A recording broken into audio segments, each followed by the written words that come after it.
Glad Force Flex Max Strength now has bags with a 2 times stronger top for over-the-top strength. Like the kind of over-the-top strength you need when cooking your first turkey. Why is this thing still hard as a rock? It's been in the oven for hours. Wait, hang on. What do you mean I was supposed to start thawing yesterday? And there's a plastic bag inside? Who's in the mood for takeout? Glad Force Flex Max Strength. Strong enough for all of life's garbage. 2 times stronger top versus 13-gallon Force Flex bags. This is a mini meditation guided by Bombas.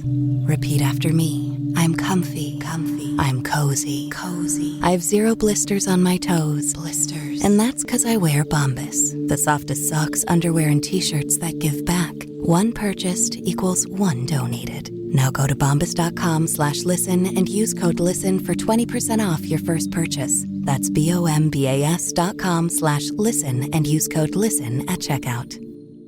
Did you know that parents rank financial literacy as the #1 most difficult life skill to teach? Meet Greenlight, the debit card and money app for families. With Greenlight, you can send money to kids quickly, set up chores, automate allowance, and keep an eye on your kids' spending with real-time notifications. Kids learn to earn, save, and spend wisely, and parents can rest easy knowing their kids are learning about money with guardrails in place. Try Greenlight risk-free today at greenlight.com/pod. This is FunBelt Commissioner Keith Gill, and I listen to the FunBelt podcast. The most important thing is that people will remember who the person you were.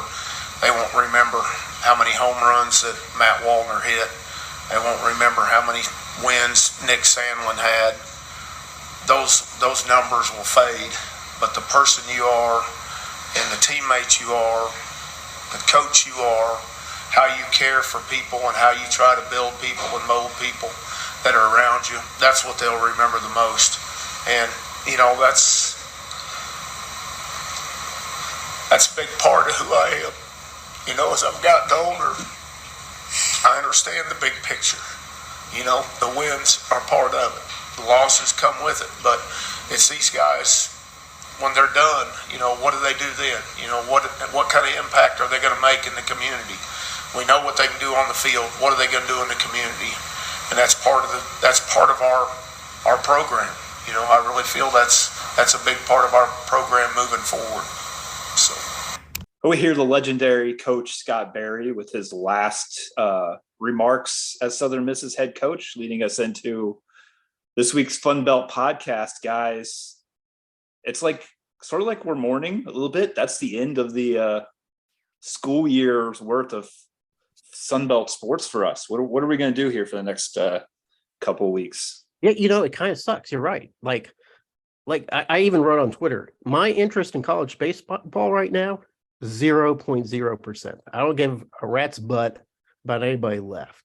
The NCAA outdoor track and field championships concluded. After, baseball finally settles, even though I won't be watching it, no more. We're in the graveyard shift, guys. That's what we got. 2 Red Wolves Saturday night. A woman from Cameron Newton-Smith came in 8th in the heptathlon. That's 7 events, guys, that she competed in. She came in 8th.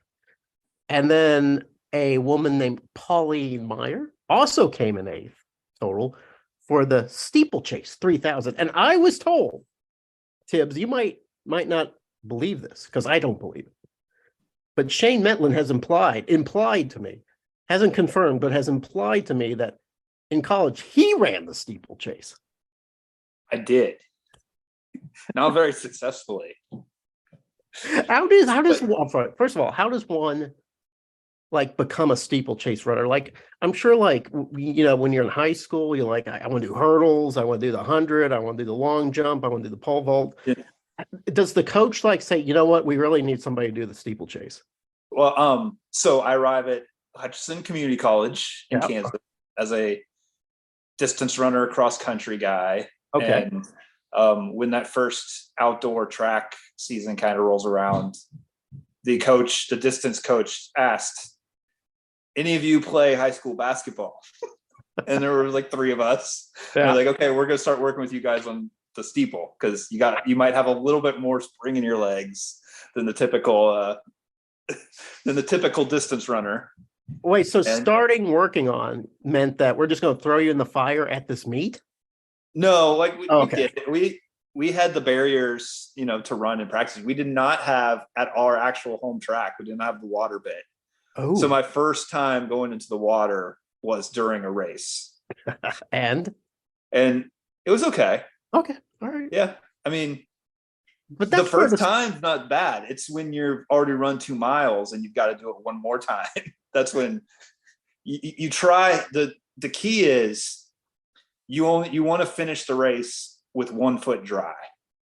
So you're going in and you're landing, like you're making one splash, like say on your left foot, and then you're stepping out of the water with your right foot, like each time. You're pushing off of that barrier so that you're really only getting 1 foot wet. So what you're telling me, you're there's doing it technique. Right. There is a technique to getting across that barrier. There is. Okay. Yeah. But, I will say my first race that probably like the 6th or 7th lap, I was getting both feet wet. Because you lost that spring. Yeah. Or was it a screw it? I'm just jumping. To some degree, yeah. I mean, to some degree, at some point, unless you're really good, at some point you're like, just, I'm going to finish however I can possibly finish.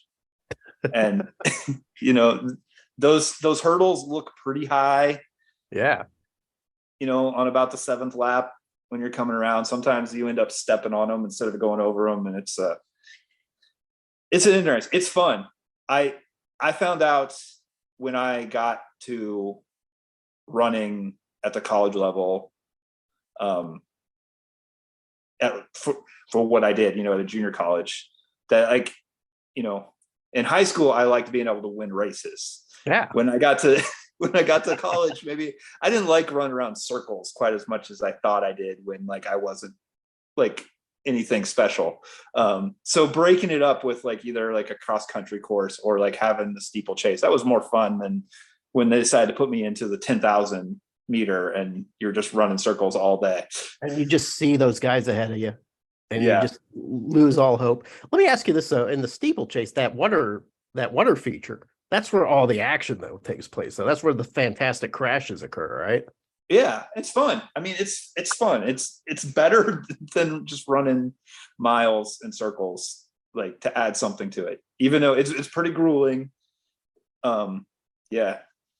What if me and Tibbs challenged you to 1 lap around the steeplechase?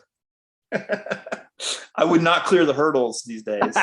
Is it okay to just sort of put your belly over it and kind of roll over it? Or I would hope maybe I could still step on it and jump off, but it would be an interesting. I'd hope I could do 1 lap. I would be living up to the Gomer Pyle from Full Metal Jacket. Jeremy would probably be yelling at me like Gunnery Sergeant, telling me to get off his obstacle. It would not be good. And then the bags of soap would come out, and then that would be the end. Socks of soap. Oh, was it sacks of soap? Okay, I thought, was it pillowcases of soap or was it socks of soap? It was socks. Okay, all right. Whatever it was brutal. Yeah, but he became a better soldier after that. In theory, until the end. So speaking of being better soldiers, okay. Is there some Jonesboro news that you have to share with us? Yeah, I'm really excited about this, guys. Arkansas State, a graduate from Arkansas State. She's also a sideline reporter for Arkansas State and ESPN. Corey Keller is the new Miss Arkansas. So we're very excited about that. We haven't had a student from Arkansas State since 2018. Which was Miss Raffo, who is the daughter of the baseball coach, but she is now Miss Arkansas. So Saturday we had all these queens. We had 2 track queens and a beauty queen. It was great. I tell you, there's nothing else we need to talk about what happened on Saturday night. It was outstanding. In fact, we should move on maybe to another night because it was a perfect night at Arkansas State.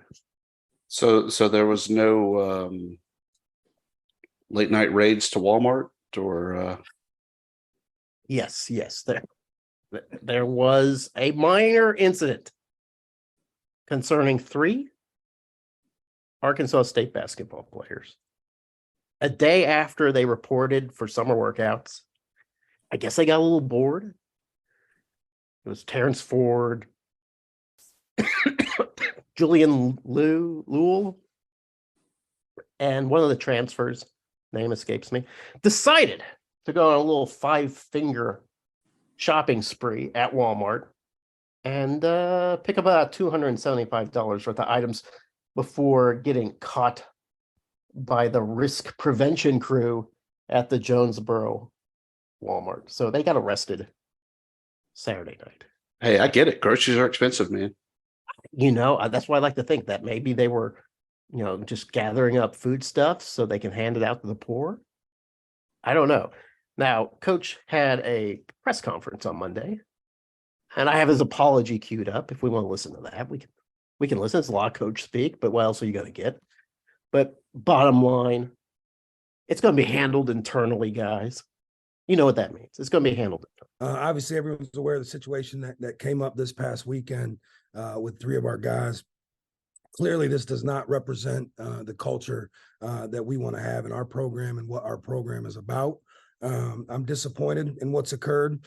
So we are going to work through the matter here internally, handle some discipline internally as we navigate through this and kind of get to the bottom of it. But I do want to let it be known that this does not align with the way I want to operate and the type of program that I want to have. So we are extremely disappointed, and we will take action here internally within our program. That was Brian Harsin. He was like, "Hey, I'm disappointed. Hey, we're going to handle this internally. Hey, doesn't represent us as a program. Hey, we're going to get down to the bottom of it." And eventually he says, "Yeah, there's still Red Wolves." And it's a misdemeanor. Yeah, they didn't have to even show up to court. It's like one of those things, but it's unsavory, especially when you have a brand new coach. He comes in, he talks about a new era at Arkansas State, and then this happens.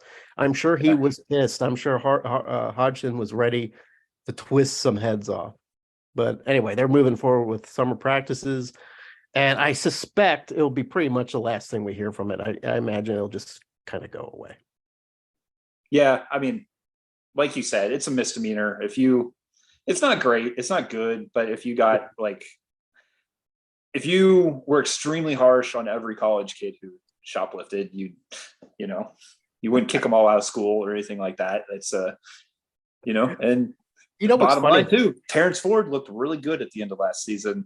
I know Julian Lowell had some moments too. Yeah, I mean he's if it was he's added a lot of talent in the backcourt, but Hodgkins might want to keep that guy around. That's the thing. I was like, if this is 3 walk-ons, it'd be like, we don't tolerate that kind of behavior at Arkansas State, so we're moving on from those guys. But these guys, I don't think that's going to happen. And you're right. The second chances or whatever.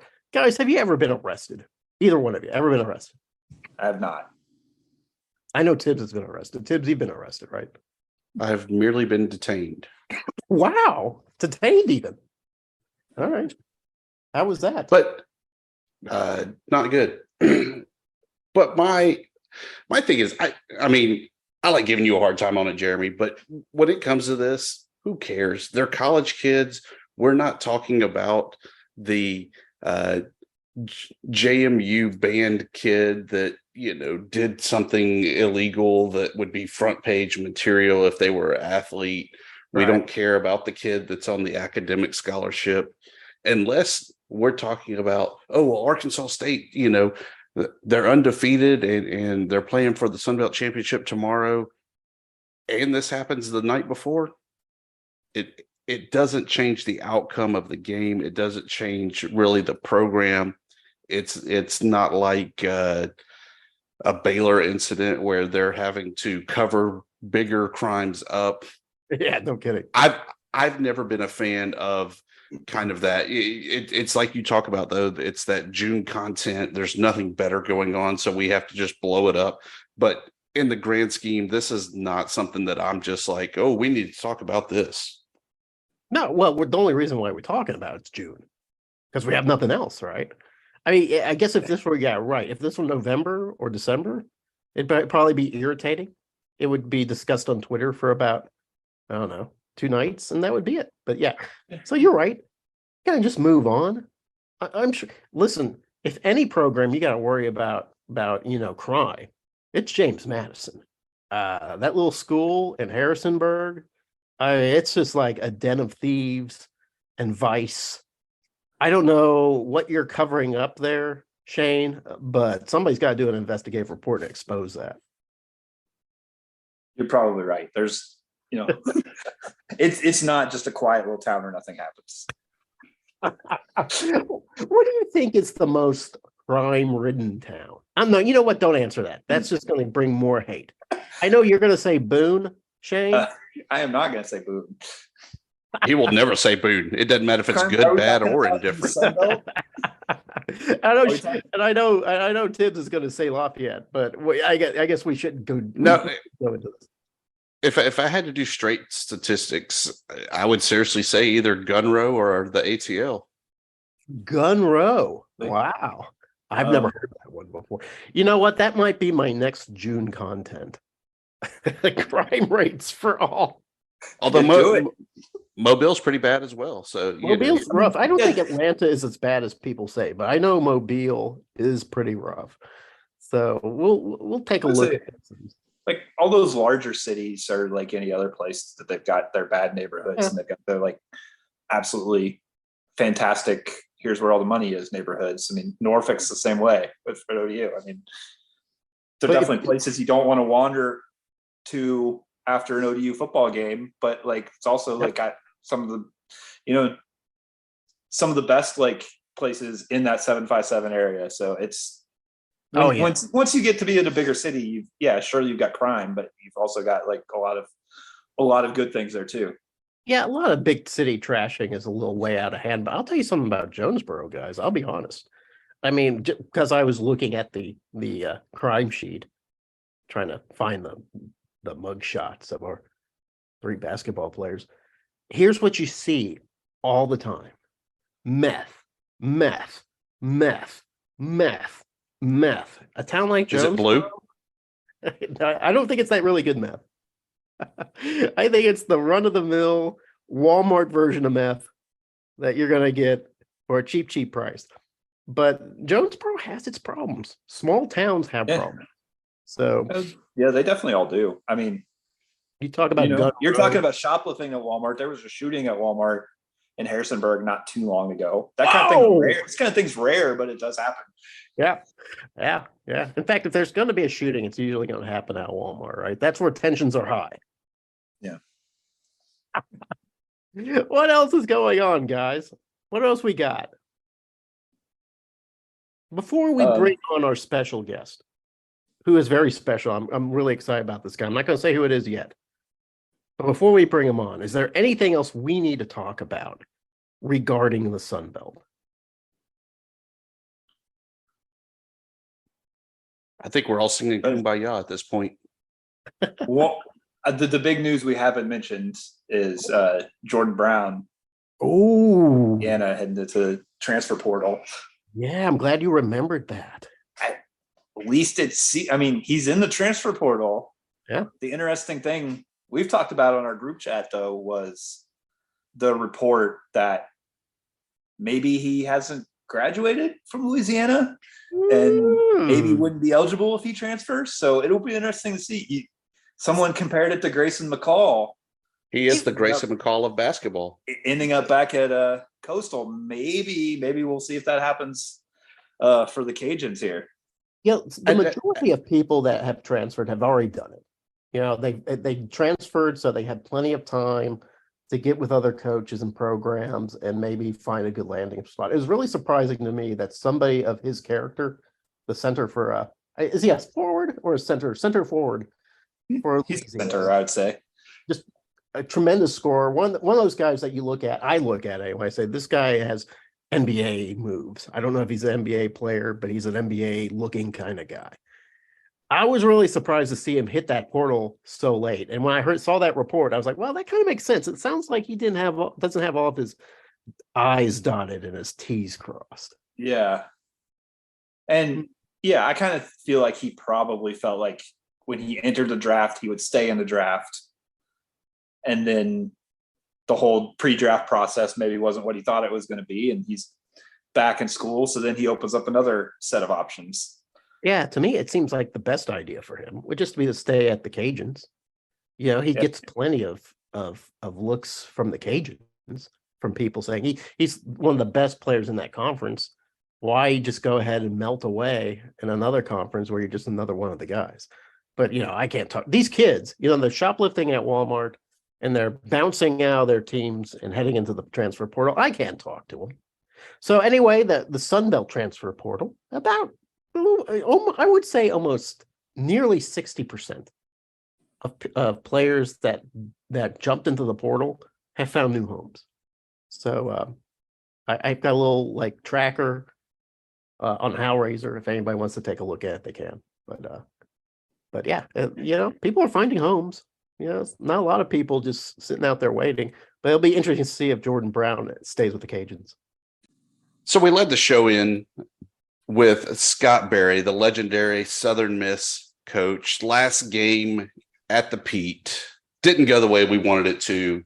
There's no trip to Omaha. There's no storybook ending to his career.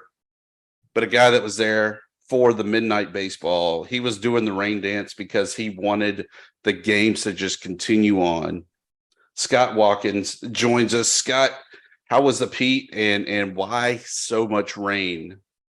Why was that something that you wanted? I love spending time at the Pete, man. So I thought, how can I stay here longer? You know, how can I prevent myself from coming home at a good time?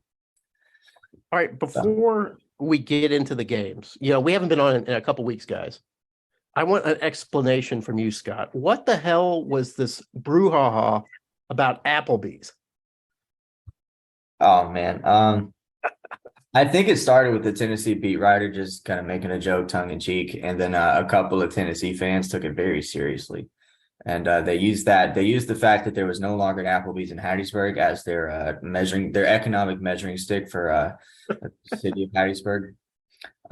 And of course, that didn't go well for that one particular fan. Hattiesburg is known for having a lot of local food, and just chain restaurants just do not do well in that town because there's food with seasoning on it in other places.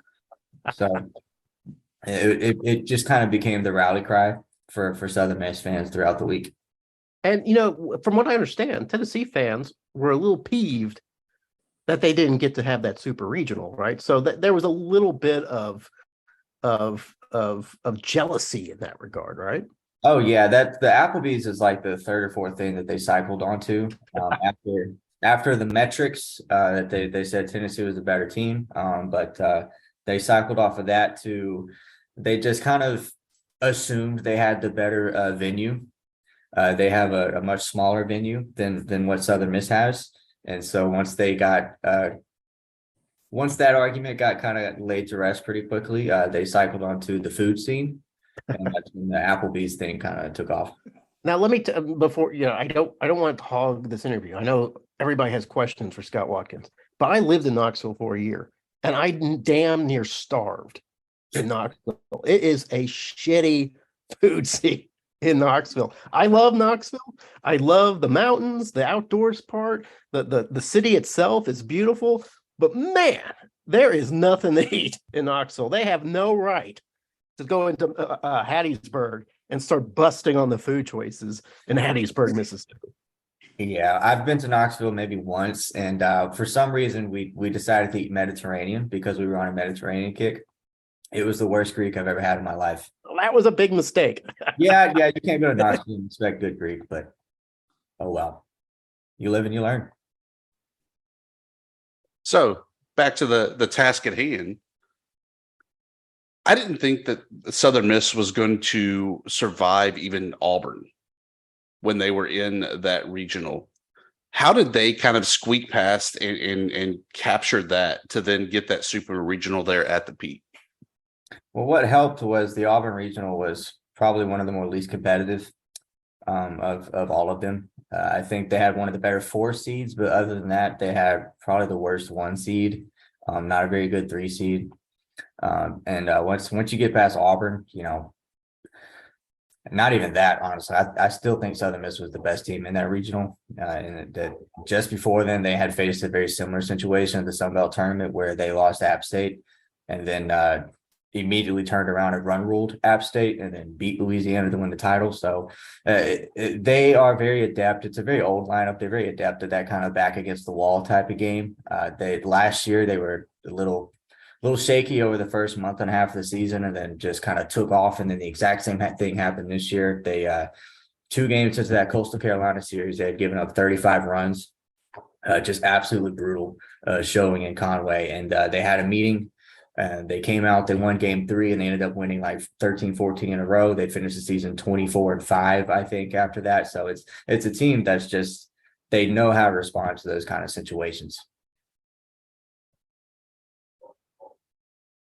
Looking around at the other teams there in the postseason, were you surprised that it was just the Golden Eagles that advanced into the Supers? A little bit. I thought Coastal had a chance, but I don't know. I hate the way that Troy went out as well with the error against Alabama there in the first game that they met. That was a rough way to go. But outside of Southern Miss, I think it was more of a hope. Southern Miss, I did feel like actually could get this far and actually could get to Omaha. They've like I said earlier, very, very experienced lineup, All-American ace. I mean, you had everything that you needed. All the ingredients were right there. So it's not too surprising to me, but I do think that the Sun Belt is going to get to a point very soon where it's going to be having, pushing two teams into that super regional conversation. Well, I thought Troy had. Yeah, I'm sorry. Troy and Louisiana were both kind of playing over their heads anyway. I mean, Troy, they were both kind of last ones in. Coastal Carolina kind of shit in the bed in the first game. That kind of ruined the whole momentum for them. I know they pushed it to the end, but that was really, I thought, the death knell for them, right? Yeah, maybe so. I can't speak too much for Coastal Carolina. I don't know what. Why not? That's why we brought you on the show, Scott Watkins, to talk about Coastal Carolina. That's all we care. I'm sorry, Tibbs. I interrupted you. What were you going to say? No, I was going to say I thought that Troy possibly had kind of that mid-range chance of advancing. I didn't think the Cajuns had a very good draw going to Miami, having to face the Hurricane, face Texas. That was just not a good matchup for them. I would have been interested to see if the Cajuns would have got sent to Tuscaloosa, what that would have looked like, because I think that they would have had better matchups there. But I still don't think Troy would have done well in the Miami regional. So I think either way, Southern Miss, Coastal were our best hopes. But when you saw Coastal lose to that number 4 seed Ryder, wasn't it? Mm-hmm. Southern Miss, it was Southern Miss or bust, and we busted in a super. Great season, by the way. But what do we learn from Southern Miss? I mean, obviously next year we're going to have a new head coach. Tanner Hall no longer there. I think the Storm is rolling out also. This is probably going to be a pretty new looking team, right? Yeah, there's still a lot of questions. One of the big ones is Dustin Dickerson at shortstop. It's gonna depend on where he gets drafted here soon. But once the wave kind of runs its course, I guess we'll have a clearer picture. I'm not going to jump. I don't think anybody's going to jump and say that this team's going to be in a rebuild situation. Of course, Danny Lynch is going to be gone as well, the third baseman. Going to be a lot of work to do, I think, as far as roster construction goes, but they have a good class. We actually have several players down here on the coast that are heading up to Hattiesburg as well. I'm excited about that. So I think they're going to be fine, especially with Christian Ostrander as head coach. He has the job that he has done with the pitching staff is seemingly just molding a fantastic staff out of nothing almost year after year. Has been incredible. I remember looking into this team last year as my first Southern Miss baseball team season, and I thought, I don't know what they have in the pitching staff. It's going to be a huge question mark, blah, blah, blah. It was just what's the season going to look like? And they end up with the second best team ERA in the country. And then that summer, 5 pitchers get drafted, 2 transfer, the Saturday starter transfer, 1 goes off to med school, and they come back out top 2 staff in the Sun Belt anyway. So I think with Christian Ostrander in tow, I think it's going to be just fine as far as pitching goes. Travis Creel is probably going to stick around as far as hitting coach. I think Southern Miss is going to be fine. I think they're going to sit on top of the Sun Belt for quite a while, in my opinion. So Scott, pitching aside, there is an elephant in this room, and that's a lot of players left on base against Tennessee, especially in the second and third games. Being shut out again in a do or die match must just be, I don't know, it's very frustrating for fans. I'm sure it's very frustrating for the team itself. What is this a cause of? It's just postseason nerves. What do you think happened there? Drew Beam. I think that's what happened. I think Drew Beam happened. He had 5 outs into that game. I looked at Dave next to me. I said, Dave, that is the best college slider I've ever seen in my life right there. And he agreed with me. The pitching ninja says it's a curveball, so I guess legally it is a curveball. But the stuff was just unreal. Scott Berry after the game said that that was the best stuff that Tennessee threw all weekend. It's very, very hard to string together hits in that kind of situation. LOB issues was a major thing first half of this season. It kind of resurfaced against Drew Beam there. We kind of knew going in that Southern Miss's best opportunity was game 2. If it did not win game 2, it's going to be in trouble in game 3. It was going to be an uphill battle in game 3 because Tennessee just had the more quality arms available than Southern Miss. Not to say Southern Miss didn't have them, but Tennessee has 3 very, very good starters that are all going to play professional baseball. And Drew Beam was just unreal. After whatever. No, he did fine. I'm thinking of the second game. Yeah, he was absolutely unreal in that third game. The ump had this really weird strike zone going too, and Drew Beam took advantage of it as well. So it's just one of those games where it was very hard to string together enough hits without that one big swing that Southern Miss just never got. I know Southern Miss ended up winning the game that was postponed and restarted, but did the weather, do you think it ended up affecting either team more than the other, or was it really not much of a factor as much as the fans kind of made a big deal out of it? I think it ended up canceling each other out for the most part, in my opinion. I do think that, it helped Tennessee a little bit as far as, you're coming out. It's basically a fresh ball game and you've got a man on first. It feels like a head start almost. And then Armistead comes out and just really, really struggles. And that's not a situation that a pitcher finds himself in very often, starting almost a whole new game, but it's not a whole new game. You're in the middle of the game and you've got to run on first, and there's a pitch count already up there. So a really tough situation for him to walk into. So I think that it may have benefited Tennessee for half an inning, but after that, it was just baseball. Did it disrupt the whole week though at all? I disrupted my weekend. Yeah. Well, you had time to go to Laurel to go to Applebee's though. So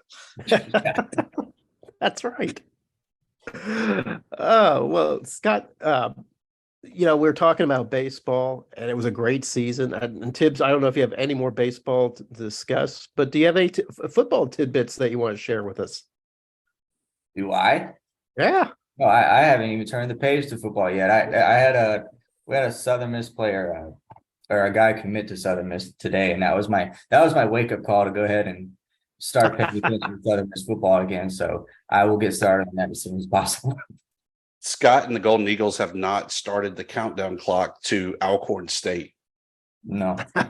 I know they're very excited about that. Our good friend Phil Steele has already started promoting his digital version of his book. So that's always really my cue to start getting things going. So I'm excited about that. I don't start until the Phil Steele arrives in my hands. And then that's when the football previewing begins. That's a good policy. So are you going to show up in New Orleans for I'm going to try to. If I do, it's just going to be the first day. Thankfully the Keith Gill part and the Will Hall part fall on day 1. So I'm going to try to show up and dip after that, and it'll be fun. Why am I the only one dedicated to be there for the full thing? That's what I'm saying, Tibbs. How can we shame this man into doing his journalistic duties and being there for all 2 days? All 2 days. No. You did it last year. It was great. Yeah, I'm pretty sure I had to. Now, what we really need to do is drag Shane's butt over there. Now, Shane has warrants out for his arrest in several counties in Louisiana. It kind of prevents him from taking a straight line to New Orleans, and he might use that excuse again. There are no counties in New Orleans. Oh yeah, it's all, was it parishes? Parish. Is that right? Parishes. Yeah. And they follow the Napoleonic Code. And that's really what Shane's biggest crime is besmirching the good name of Napoleon. Is that right?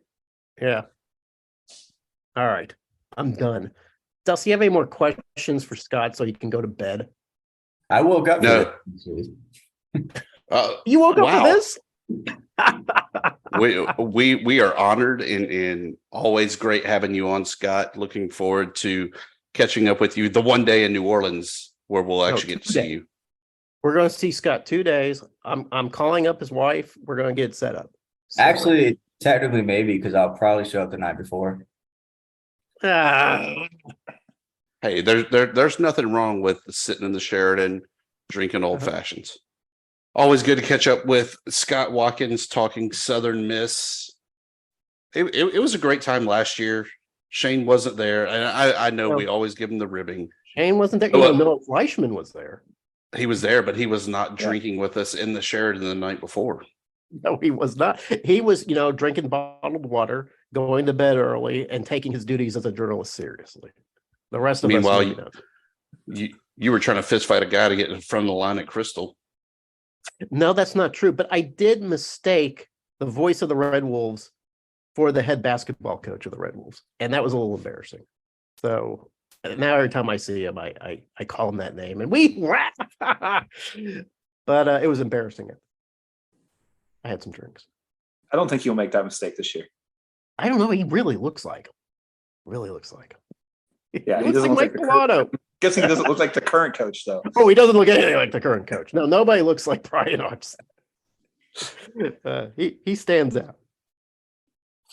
And on that note, we fire up the plugs, promos, and parting shots. Yes. Jeremy, you always have the longest one. Okay. Please.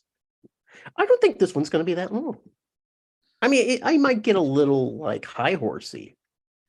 And maybe that's what you mean by longest one, but all right. Anyway, this is something that sort of popped onto the Twitters today from a website called The Free Press, which I don't know anything about. The writer's name is Ethan Strauss. Posted this story today on the 13th and was talking about the NIL situation, but mostly how it's affecting female athletes. And he really focused on the Cavender twins. Are you guys familiar with the Cavender twins? Yes. No. Shane just sort of, yes. The Cavender twins played basketball for Miami. Two blonde-headed girls.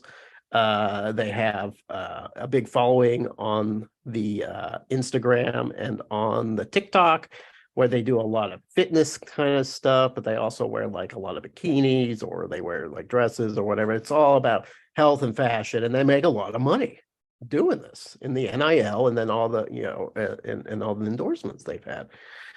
And the name of the article, or the title of the article, is "The NCAA Has a Hot Girl Problem."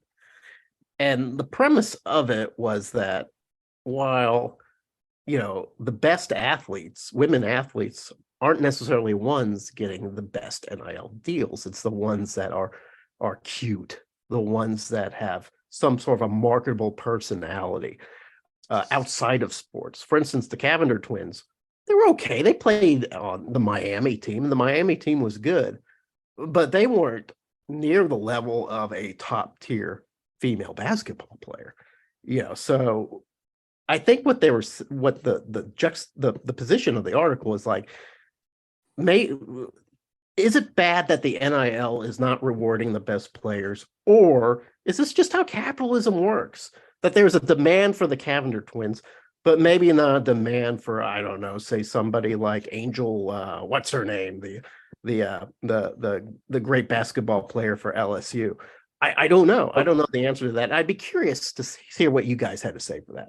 Well, there's a demand for Angel Reese too. She's getting rich, but oh yeah, Angel Reese. Thank you. Yeah, I mean, I agree with that to some degree, but there's always been, when it came to endorsements and stuff like that, there's always been like a mixture of both how good of a player you are and like how marketable you are.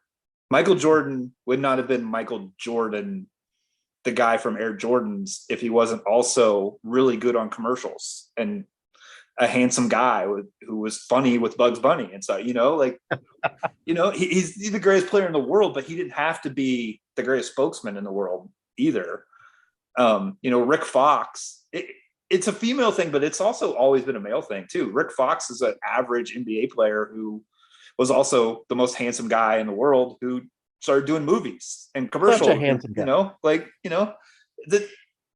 I don't think it's necessarily a hot girl problem. Obviously, yeah, there are female athletes who their looks help them get to another level with marketability, but there's always somebody has something that kind of helps them with their marketability. I mean, Anthony Davis isn't in commercials because, even though he was the best player in the NBA or the best center in the NBA for a while, also didn't have the look. I mean, it kind of goes both ways, I think. Yeah, that lug Sabonis for Portland didn't have the look. But all right, so Tibbs, is this a matter of if you're troubled by this, you're being kind of a prude and being a little naive, or is it that, hey, it'd be nice if as a society we recognize people for their skills and not for something as shallow as looking good in a miniskirt? I think back to one of the previous episodes we had about the Sports Illustrated swimsuit issue. Yeah. There's a reason that sells. And it's not just because of Martha Stewart. And I think that you're naive to think that the imagery, the looks aren't the main driver. Sure, it's great that you also have the personality, but if you're that athletic, attractive 18 to 24-year-old, like we're seeing for most of the female student athletes with the NIL deals, yeah, it's going to sell. Yeah, I think another athlete that, Shane, you can add to that too is Anna Kournikova. I mean, she won a couple tournaments, but she was never on top tier as with, the sisters, the Williams sisters or some of the other players, but she was supermodel beautiful. So was very marketable and made a lot of money. So yeah, Tibbs, I guess you're right. There are ways to make to market yourself and ways to grab that bag. And if you can't just grab that bag through the skills that you have, you can grab that bag in other ways. So I think that is my parting shot. I mean, also to be honest, like the vast majority of college athletes are in such amazing shape that they're better looking, men and women. They're better looking than the average person. And a lot of it has to do with just being in incredible shape. And, some of them decide that's what they really want to hang their image on, and some don't. And most of them have the opportunity to kind of play that if they want to. Yeah, sure. It's not going to last forever too. You might as well strike while that iron's out. Like Shane, steeplechase Shane could have made a boatload of money. Oh yeah, in the stage of the NIL. But you were born too early, buddy. I did miss the boat on taking advantage of when I was in shape. Yeah. I just would have loved to have seen the steeplechase with a NIL deal for floaties. Yeah, there you go. You could have been my agent back then. It's never too late. Shane, what do you have for your plug promo parting shot? Parting shot. Jeremy said he has no interest in the college World Series. You're done with college baseball. But let me tell you, three of the head coaches from Wake Forest, Virginia, and Florida were members of the 1990 Harrisonburg Turks Valley League baseball team. Wow. So we do have a rooting interest out here in the Shenandoah Valley in Virginia, the Harrisonburg Turks, a longtime Shenandoah Valley League baseball college summer league. They've got ties. So Who would know that's the rooting interest out here. Who would have guessed that the Harrisonburg Turks was the crucible of premier college baseball coaches? Yeah, it's the cradle of coaches. Isn't that what they call it in football? Is it Youngstown or wherever? The cradle of coaches. Yes. Right there in Harrisonburg. You want to be a successful college baseball coach, come play for the Harrisonburg Turks. That is good advice. I do still have a rooting interest in the College World Series, cheering for our G5 brethren, Oral Roberts of the Summit League. Okay. Home to former Sun Belt Conference member Denver. Ooh. As well as the likes of Nebraska Omaha, North Dakota State in most sports except for football. And of course, the KC Jackrabbits. You're stretching the red strings a little bit, but okay, I respect it. I respect what you're trying to say. My parting shot, though, it was an article that we tweeted on our Twitter account, FunBelt PC. Okay. That says NILs, collectives, they may not qualify for IRS protection under the 501c3 criteria. The 4 criteria that you have to meet in order to get that tax exempt status. Yes. You have to be a charity or declared a charitable organization. They all do that. It's a checkbox. Well, the PGA. No part of their earnings may benefit a private shareholder or individual. Ruh-roh. Yeah. Substantial amount of the activities cannot be related to lobbying. Ruh-roh. They cannot participate in political campaigns. Yeah, okay. I think a lot of the NILs may have done a little lobbying. Really? Oh my God. I think a lot of NILs may benefit a board member or two to, make sure that they're doing the due diligence and running the organizations.